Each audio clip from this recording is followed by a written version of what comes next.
Pemirsa Metro Pagi Prime Time kami lanjutkan dengan menghadirkan informasi dari mancanegara. Rusia melancarkan serangan drone jarak jauh skala besar yang menargetkan beberapa wilayah di Ukraina setelah gencatan senjata selama 3 hari berakhir. Serangan ke sejumlah wilayah di Kiev pada hari Jumat menyusul serangkaian serangan drone dan rudal terhadap Ukraina di mana sebuah rudal jelajah menghantam sebuah blok apartemen pada hari Kamis, menewaskan 24 orang termasuk 3 orang anak. Jumlah korban tewas terakhir di Kiev muncul ketika tim darurat menyelesaikan penggalian puing-puing blok 9 lantai yang terkena serangan yang menurut Angkatan Udara Ukraina merupakan serangan terbesar Rusia terhadap negara itu sejak melancarkan invasi besar-besaran pada Februari 2022. Para pejabat kota di Kiev mengatakan 24 jenazah telah ditemukan dari runtuhan dan ada sekitar 30 orang telah diselamatkan hidup-hidup. Hampir 50 orang terluka, sekitar 400 orang membutuhkan dukungan psikologis, kata Kementerian Dalam Negeri Ukraina. Saat Ukraina mengumumkan Hari Berkabung Nasional, Dewan Eropa mengatakan pada hari Jumat selama pertemuan puncak 46 menteri luar negeri Eropa di Moldova, mereka sedang bergerak menuju pembentukan pengadilan kejahatan perang untuk mengadili kepemimpinan Rusia atas perang agresinya terhadap Ukraina. Presiden Ukraina Volodymyr Zelensky mengatakan tindakan Rusia merupakan bukti bahwa Rusia tidak pernah serius dalam membicarakan upaya perdamaian.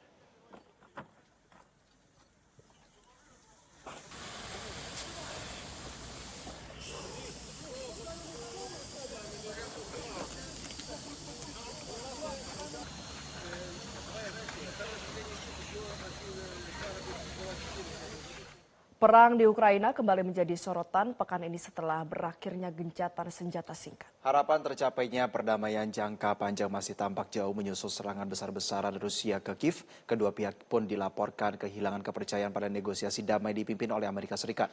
Dan untuk membahasnya, hal ini sudah bergabung bersama kami koresponden DW di Bonn, Jerman, Rizky Nugraha.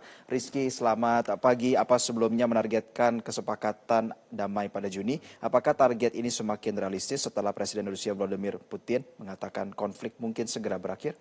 Sejauh ini belum terlihat tanda-tanda konflik akan segera berakhir. Beberapa waktu lalu Rusia melancarkan salah satu serangan udara terbesar sejak perang dimulai dengan lebih dari 1.400 drone dan puluhan rudal yang menghantam berbagai kota di Ukraina. Sedikitnya 20 orang dilaporkan tewas, termasuk juga anak-anak. Serangan itu sekaligus mengakhiri gencatan senjata singkat selama 3 hari. Presiden Ukraina Volodymyr Zelensky menyebut serangan Rusia sebagai bukti bahwa Moskow sama sekali tidak ingin mengakhiri perang. Pernyataan itu dipahami sebagai sindiran terhadap komentar Putin yang beberapa hari sebelumnya mengatakan bahwa invasi di Ukraina sudah mendekati akhir. Di lapangan, pergerakan pasukan Rusia di wilayah timur Ukraina cenderung melambat. Tapi bisa dibilang kemajuannya masih lebih cepat dibandingkan negosiasi damai yang saat ini sedang diprakarsai pemerintahan Donald Trump. Ya, jika Amerika Serikat tidak lagi memimpin negosiasi, apakah Uni Eropa bisa mengambil alih peran mediator? Rusia tetap menolak keterlibatan Uni Eropa dalam mediasi damai di Ukraina. Namun juga di dalam negeri, ongkos perang makin menjadi beban bagi kas negara, terlebih ketika ekonomi Rusia sulit tumbuh dengan ragam sanksi dan embargo yang ditetapkan oleh negara-negara barat. Sebab itu pula menjadi pertanyaan ketika sekarang upaya damai Amerika Serikat mengalami kebuntuan, apakah Rusia akan membuka ruang bagi Eropa? Sinyal dari Brussel, sinyal kesediaan datang dari Presiden Dewan Eropa Antonio Costa yang pekan ini mengatakan ada potensi bagi Uni Eropa untuk bernegosiasi langsung dengan Presiden Vladimir Putin. Menurutnya gagasan ini sudah mendapat dukungan dari Presiden Volodymyr Zelensky. Tapi meski begitu masih ada keraguan besar apakah Rusia benar-benar serius dalam perundingan atau bahkan bersedia bernegosiasi dengan perwakilan resmi Uni Eropa. Ya, Rizky, Presiden Putin sempat menyebut nama mantan Kanselir Jerman sebagai mediator pilihannya. Bagaimana reaksi di Jerman? Schröder menjabat Kanselir Jerman antara 1998 hingga 2005 dan sejak lama dikenal punya kedekatan pribadi dengan Presiden Vladimir Putin. Namun di Jerman, kedekatan itu menjadi kontroversi, terutama ketika Schröder menerima jabatan Dewan Direksi di perusahaan energi Rusia tidak lama setelah meletakkan jabatan sebagai Kanselir. Dia juga cenderung membela Rusia dalam invasi di Ukraina.